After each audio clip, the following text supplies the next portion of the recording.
네, 안녕하세요. 고운변호사들 TV의 이경렬 변호사입니다. 네, 오랜만에 인사드리게 됐는데요.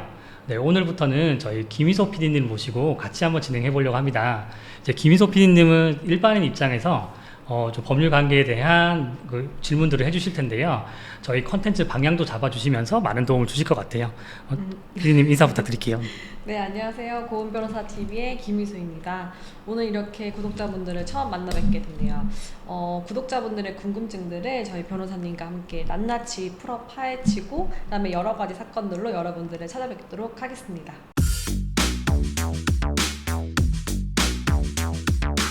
네, PD님 오늘은 저희 고운 변호사들 웹툰이 있잖아요. 인스타에. 네, 인스타. 저 네. 너무 재밌어요. 네. 진짜 너무 자주 잘 보는 인스타 웹툰인데요. 그 웹툰 중에서 좀 하나를 좀 골라 주셨다고 하는데 어떤 웹툰인가요? 정말 충격적인 웹툰이 243화. 243. 네, 243화였거든요. 그래서 오늘 지금 첫 스타트인데 제목부터가 진짜 너무 충격적이에요. 네. 그래서 남편이 출근한 사이에 남자를 집으로 불러들여서 성관계를 한 사건이죠. 영화에서 나올 만한?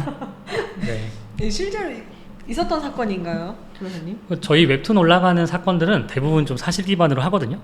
그리고 실제로 저희 사무실에서 진행됐던 사건도 있었고, 네. 또 그 외에 판례들이 좀 많이 있는 걸로 봐서는 실제로도 좀 종종 있는 것 같아요. 네. 그래서 사실은 간통죄가 이제 2015년도에 폐지되면서 네. 이제 부정행위를 한 상대방 상간자에 대해서 형사처벌을 하기 위해서 여러 가지 좀 고민이 있었던 것 같아요.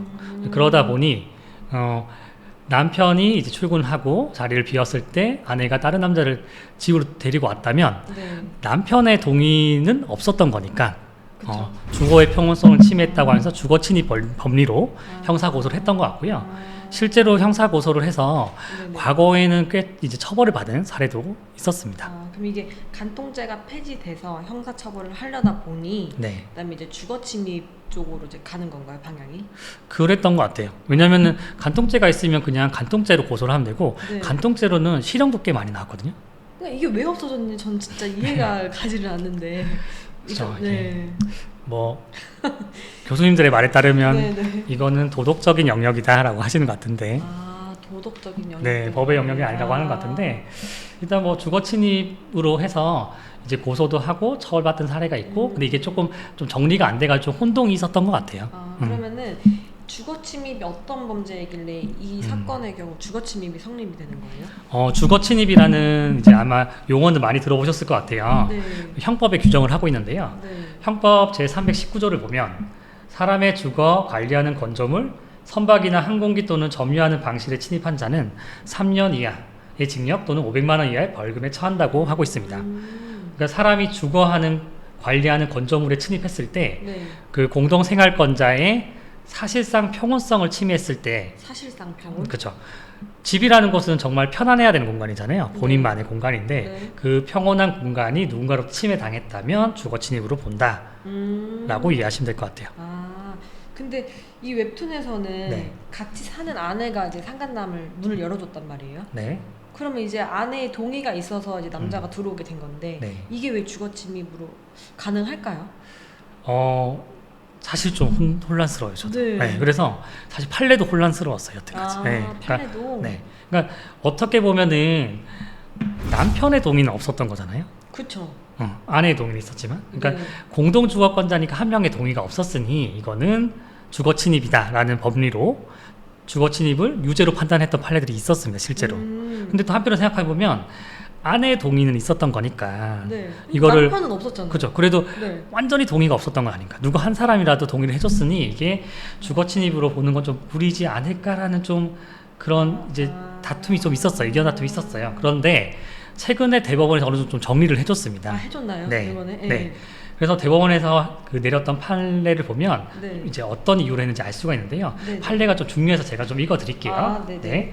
외부인이 공동 거주자의 일부가 부재 중에 주거 내에 현재하는 거주자의 현실적인 승낙을 받아 통상적인 출입 방법에 따라 공동 주거에 들어갔으나 부재 중인 다른 거주자의 추정적 의사에 반하는 경우 주거 침입죄가 성립하는 여부에 대해서 성립하지 않는다라고 판단을 했고요. 성립하지 않는다. 네. 그리고 피고인이 갑의 부재 중에 갑의 처, 을과 혼의 성관계를 가질 목적으로 을이 열어준 현관 출입문을 통하여 갑과 을이 공동으로 거주하는 아파트에 들어간 사안에서 피고인이 을로부터 현실적인 승낙을 받아 통상적인 출입 방법에 따라 주거에 들어갔으므로 주거의 사실상 평온의 상태를 해치는 태양으로 주거에 들어간 것이 아니어서 주거에 침입한 것을 볼 수 없고, 피고인의 주거 출입에 부재중인 갑의 의사에 반한 것으로 추정되더라도 주거 침입 성립 여부에는 영향을 미치지 않는다. 미치지 않는다. 그러니까 주거 침입죄는 성립할 수 없다라고 판단을 내린 것이죠. 네. 그러면 변호사님은 대법원 판례에 동의를 하시나요? 약간 이제 심정적으로는 그 남자분이 안타까워서 너무 억울해서 남편 입장에서 너무 억울하죠. 저는 동의를 하진 않지만 네. 변호사의 입장에서는 법리적인 입장에서는 네. 동의를 합니다. 그러세요? 네. 왜죠? 왜냐면은 지금까지 판례가 네. 주거의 사실상 평온성 침해에 대해서 조금 이제 확장 해석을 했었어요. 확장을. 그러니까 동의를 둘 다 뭐 받아야 된다는 식으로 조금 확장을 해석했는데, 네. 사실 형법은 형사처벌을 하는 거기 때문에 가능한 피고인에 유익하게 좀 범위를 부당히 확대해서 해석하면 안 되거든요. 그럼 조금 엄격하게 봐야 된다는 거죠. 그렇다면은 한 사람이 확실하게 동의해서 거주에 들어오게 했다면 이것을 주거침입 법리를 들어가지고 처벌하는 게 네. 사실 조금 무리한 해석을 했던 거죠. 네. 근데 일단 내 집에 상간남이 들어왔는데 주거 침입이 이제 어렵다. 네. 그럼 일단 너무 억울해요. 네. 남편 입장에서는. 그렇죠. 그러면 남편이 이제 어떻게 해야 되나요? 뭔가 대처 방법이 있을 것 같은데도. 그러니까 형사처벌은 안 됐지만 네. 민사랑 형사랑 다르잖아요. 그러니까 네네. 민사적으로 손해배상 청구를 할 수는 있어요. 민사로. 위자료 청구 소송 이런 거 들어보셨죠? 네, 위자료 네. 들어봤어요. 이제 위자료를 이제 상간자한테 네. 이제 돈을 달라는 청구를 할 수가 있는 거죠. 그러면은 이제 형사 처벌이 안 되니 민사로 가는 네. 건데, 그러면은 이제 가장 중요한 거는 이제 금액이잖아요. 그렇죠. 얼마 네. 얼마를 받을 수 그러니까 너 나한테 있는지. 얼마 줄 수 있냐. 근데 보통은 한 2천에서 3천 정도 인정되거든요. 아무리 이런 큰 범죄를 네. 저질러도 2천에서 3천밖에 안 되나요? 범죄? 형사적 처벌 아닌 범죄는 아닌데. 이거 근데 범죄로 볼 수 없나요? 그렇죠. 네. 나쁜 짓을 했죠. 네, 네, 나쁜 근데 짓. 네, 나쁜 이게 거. 네. 그 금액이 그렇게 크지가 않아요. 그래서 이제 사실 저도 좀 작다는 생각이 좀 들기는 해요. 그럼 좀 작다는 생각이 드는데, 네. 이제 간통죄 없어지고 사실 이제 물가 상승분도 있고 한데, 사실 예전에 인정됐던 대로 인정이 그대로 되는 건 좀 부당하다고 생각되거든요. 그래서 그러니까 물가도 올라갔으니, 네, 올라갔으니 조금 올라가야 조금 되고, 이제 또 올라가야 간통죄도 처벌 안 하니까, 네, 그렇죠. 그러니까 조금 더 올라가야 되지 않을까 싶어요. 그래서 네. 지금은 사실 제가 말씀드린 기준이 맞고, 네. 이제 조금씩 저는 판례가 조금 더 금액을 높여가야 된다고 생각은 하고 있습니다. 네. 그러면은 주거 침입 내용은 아닌데 이제 궁금한 거는 네. 이제 남편이 이런 사건을 당해서 너무 억울한 거예요. 네. 그래서 이제 남편이 이제 와이프에 대한 내용을 뭐 회사 동료들한테 얘기할 수도 있고 뭐 가족들한테 얘기할 수도 있고 하겠죠. 혹시 이렇게 해도 뭐 별다른 문제가 혹시 없나요? 그런 질문들 많이 하시는데, 네. 사실 그러면은 피해자가 이제 사실 가해자로 변할 수 있어요. 왜요? 명예훼손. 여기에서 또 명예훼손이 들어가는 거예요? 너무 억울해가지고 이제. 그렇죠. 사실 얘기했는데, 네, 사실 그대로 한 팩트 100% 네. 했는데, 네. 근데 이게 명예훼손이 사실 적시도 명예훼손 되거든요. 사실을 말해도 허위 사실로 하면 조금 더 처벌수가 높아지는 거고, 네. 사실 적시로 해도 명예훼손 돼요. 그래서 명예훼손이 성립될 여지가 있고, 근데 좀 두 네. 개를 구별을 해야 되는 게, 네.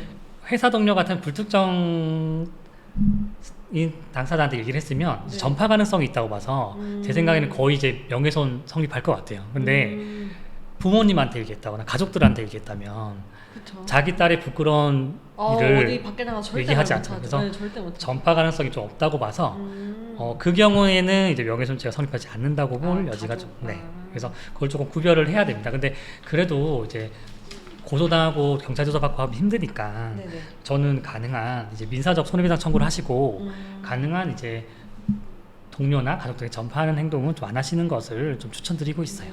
민사적으로 이제 네. 위자료 네, 청구. 좀 적지만 그래도 그거라도. 네, 그러면 이제 네. 변호사님을 찾아뵈면 많은 위자료를 받을 수 있는 건가요? 그렇죠. 아무래도 변호사의 도움을 받으면 네. 조금이라도 더 이제 청구를 할 수 있는 그런 네. 자료들 내겠죠.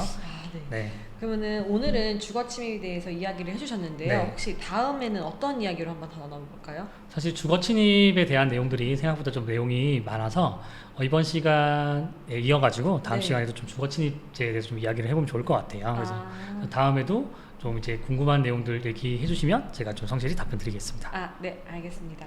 그러면 다음 시간에 뵙겠습니다. 안녕.